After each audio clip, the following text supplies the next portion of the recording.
నమస్తే, welcome to our channel. నేను పద్మని. ప్రస్తుతంతో పాటు ప్రముఖ ఆధ్యాత్మికవేత్త, ఆస్ట్రోన్యూమరాలజిస్ట్, ఎనర్జీ వాస్తు స్పెషలిస్ట్, శ్రీ విద్యోపాసకులు శ్రీమతి జయప్రద గారు మనతో పాటు ఉన్నారు. మాట్లాడదాం. నమస్కారం అండి. నమస్తే అమ్మా. శ్రీమాత్రే నమః. ఏ నక్షత్రాల వాళ్ళు అంటే వాళ్ళ నక్షత్రాలకి సంబంధించి పంచ ప్రాణాలు లాంటి 5 విషయాలను మీరు తెలియజేస్తున్నారు. మరి మృగశిరా నక్షత్రం దగ్గర ఉన్నాం.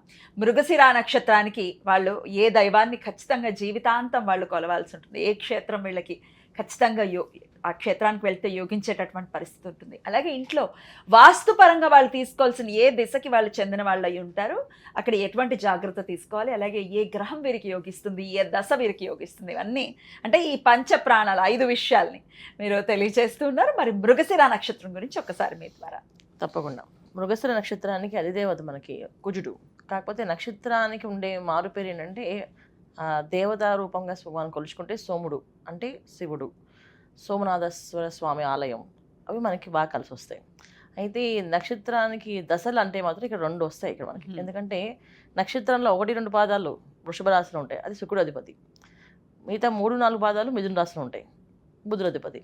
సో లాజికల్ ఎక్కువగా వీళ్ళు యూజ్ చేస్తుంటారు, లాజికల్గా ఉంటారు, ఎక్కువగా యూజ్ చేస్తుంటారు. అంటే ఎవరు 3-4 పాదాల వాళ్ళ కాదు, మొత్తం అన్ని పాదాలు. వృషభ రాశిలో ఉన్న వాళ్ళు కూడా దీనికి ఎక్కువ ప్రయారిటీ ఇస్తారు. ఏంటంటే లాజికల్గా ఏదైనా నాకు అనుకూలంగా అనిపించింది చెప్పిన విషయాల్లో అది వాళ్ళు తీసుకుంటారు. ఇది నాకు అనుకూలంగా ఉంది, దీనికి వెళ్ళిపోతాయి. మళ్ళీ ఎక్కువసేపు ఆలోచించే లక్షణం ఉండదు. ఎందుకంటే అది శాంత స్వరూపం అనుకుంటాం కదా. అది శివుడి యొక్క స్వరూపం ఏంటంటే సోమనాథుడు, సోముడు అంటే చంద్రుడు యొక్క ప్రభావంగా ఉంటుంది. చంద్రుడు ప్రభావంగా ఉంటుంది అంటే ఒక అనుష్ఠానం జపంలో ఉంటే మనిషి ఎంత ప్రశాంతంగా ఉంటామో అలాంటి తత్వంతో ఉన్న నక్షత్రానికి అది దేవత సోముడు అనే శివుడు. అందువల్ల ఏంటంటే వీళ్ళు లాజిక్ ఎక్కువ అట్రాక్షన్ ఉంటుంది. అంటే ఏ విషయమైనా వాళ్ళకి అనుకూలంగా ఉందనుకోండి అది చేసేస్తారు. ఎక్కువగా ఆలోచించి ప్రాక్టికల్గా దాన్ని ఏదో ప్రూఫ్ కావాలి, ఎగ్జాంపుల్స్ కావాలని అని అడగరు. ఇది నాకు నచ్చింది చేస్తా అంటారు, అంత ఈజీగా ఉంటారు. దీనిలో ఏంటంటే వీళ్ళకి దశలు కూడా ఏంటంటే వీళ్ళకి అన్నీ కూడా అనుకూలంగానే ఉంటాయి మ్యాక్సిమం. అంటే ఎక్కువగా మనం తీసుకుంటే తూర్పు, ఈశాన్యం, ఉత్తర ఈశాన్యం, ఉత్తరం, ఇవన్నీ కొన్ని వీళ్ళకి దశలు కలిసి వస్తాయి. ఎటువంటి ఇబ్బంది లేదు. ఎందుకంటే వీళ్ళు లాజిక్ ఎక్కువ ఫాలో అవుతారు కనుక దానికి ఇది మ్యాచ్ అవుతుంది.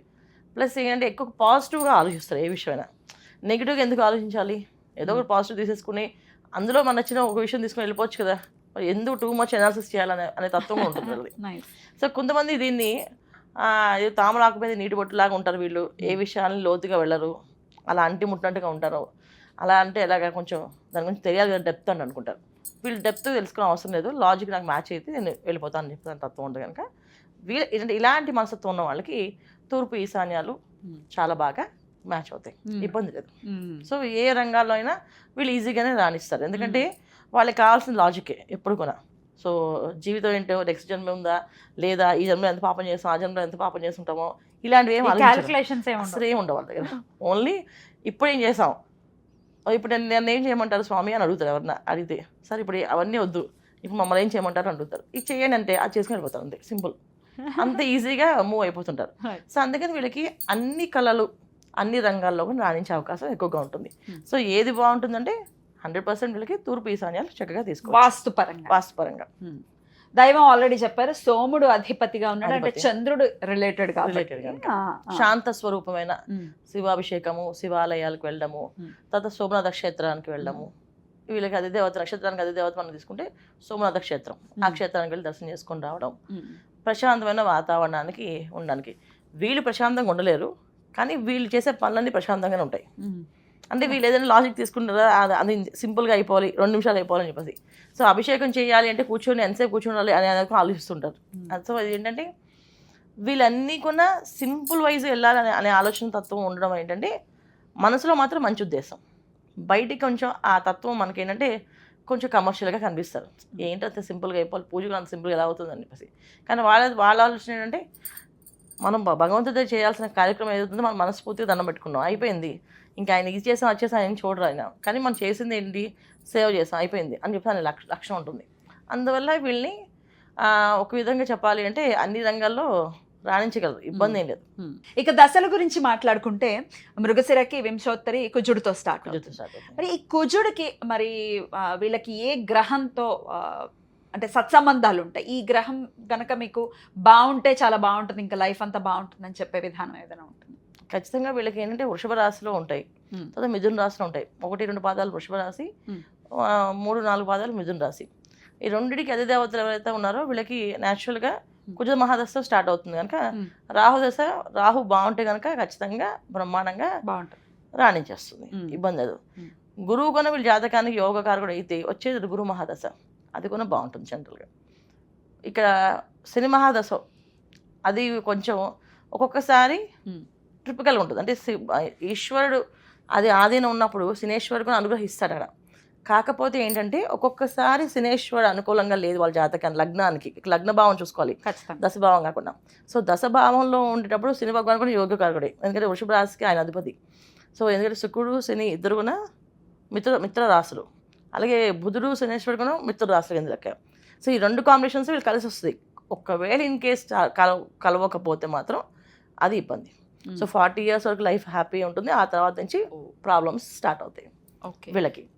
సో అందుకే కుజ మహాదశతో స్టార్ట్ అయిన పిల్లలు చిన్నప్పుడు అంత అనుకూలంగా ఉండకపోయినా పెద్ద అవుతున్న కొద్దీ వీళ్ళు కొంచెం తెలివిగా ఉండడము, మారడం అని జరుగుతాయి. ఎందుకంటే కుజ మహాదశ 7 ఏళ్ళే ఉంటుంది, రాహు మహాదశ 18 ఏళ్ళు ఉంటుంది. ఈ 7 years అనేది కంప్లీట్గా వస్తే 18 కలిపితే మనకి ఆల్మోస్ట్ ఎన్ని ఇయర్స్ అయితే మనకి 25 years అయిపోతుంది లైఫ్. కాకుండా కుజ మహాదశ 1 year, కొంతమంది వింశోద దశ తగ్గిపోతుంది, 1 year ఉంది, 4వ పాదం పుట్టారనుకోండి చాలా తక్కువైపోతుంది. సో 1 year ఉంది, మీది 18 years అంటే 19 yearsకి నాహమదశ అయిపోతుంది. సో వీళ్ళ ఎడ్యుకేషన్ కంప్లీట్ అయ్యి వీళ్ళు ఏ స్టేట్స్కి వెళ్ళిపోయడానికి అవకాశం ఉంటుంది రాహుదశ యోగిస్తే. తర్వాత వచ్చి గురు మహాదశ యోగిస్తే ఆ స్టేట్స్ మళ్ళీ రాణించడం, సెటిల్ అవ్వడం అన్ని జరిగిపోతాయి, వివాహం అన్ని అయిపోతాయి. అందుకే మృగశిర నక్షత్రం వాళ్ళకి ఇన్ జనరల్గా అన్ని పనులు ఈజీగా అవుతుందని మీకు చెప్పింది అది. వాళ్ళు ఆలోచన విధానం బాగుంటుంది, లాజిక్ ప్రకారం వెళ్తారు కనుక వాళ్ళకి అన్ని అలా వెళ్ళిపోతుంటాయి. ఏదో ప్రాబ్లం ఉంది అంటే ఖచ్చితంగా లగ్నం భావానికి ఏవైనా గ్రహాలు పడకపోయినా, లగ్నంలో 4-5 గ్రహాలు కంబస్ట్ అయిపోయినా దాని ఒక ఎనర్జీ రాదు. ఒకే గదిలో 4 పెట్టేసామంటే ఊపిరి అందదు కదా ఒకరికి. అలాగే 4 గ్రహాలు ఎప్పుడైనా లగ్నంలో పడితే గ్రహ యుద్ధం ఆ విధంగా కొంచెం కంబాస్ట్ అయిపోతాయి.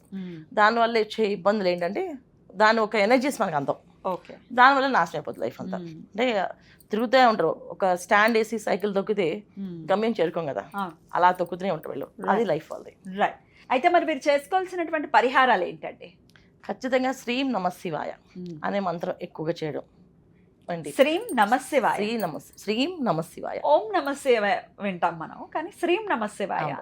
శ్రీం నమశివాయ ఎందుకంటే శ్రీం అనేది లక్ష్మీ అమ్మవారి అనుగ్రహం. వృషభ రాశిలో ఉంటుంది కనుక నక్షత్రానికి శుక్రుడు అధిపతి, అధిదేవత.